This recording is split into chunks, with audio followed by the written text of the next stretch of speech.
Something really important to me, at least on my vehicles, is having nice, solid, not cheap feeling controls.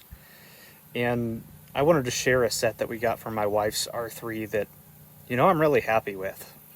Now, before we get to the good ones that I like, let's talk about some cheapies that are kind of an industry standard.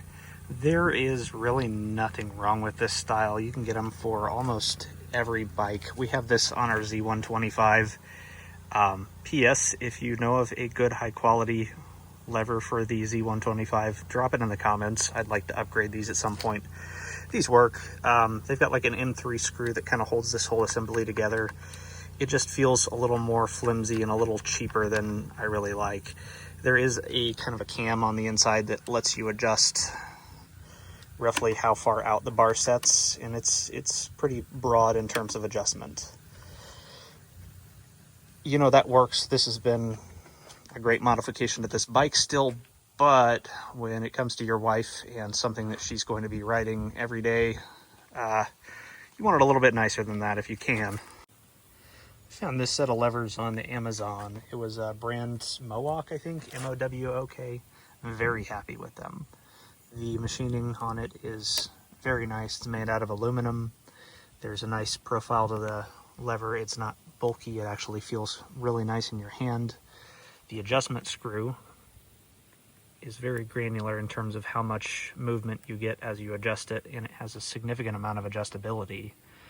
There are even little detents. It's going to be maybe impossible to see on the video, but they've machined detents on the little adjustment screw so it locks into place at certain angles.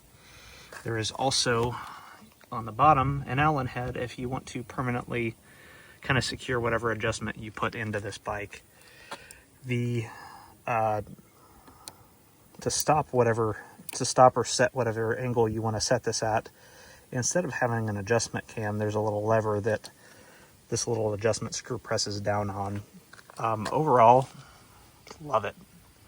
Very little deflection. It has slightly larger hardware than the kind of other set that I just showed you in both directions.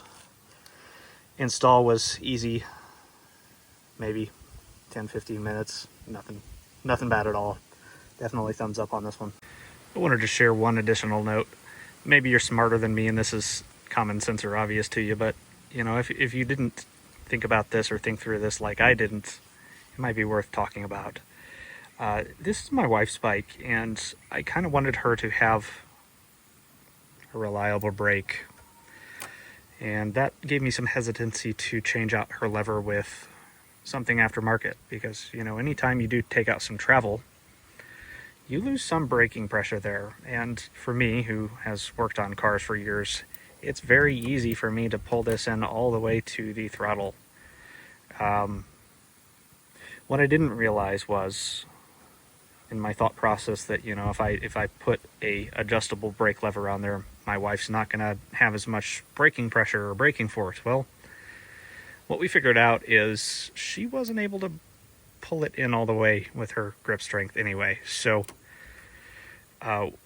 we went ahead and swapped out the brake lever to the much nicer aftermarket brake lever with some adjustability, and now she can actually cover the brake with a couple fingers while she's riding, since her hands are smaller than mine and don't reach kind of as far as they need to reach the factory lever. So I don't know, it's just not something that I had thought through fully, and I wanted to talk about it in case maybe you're in the same boat.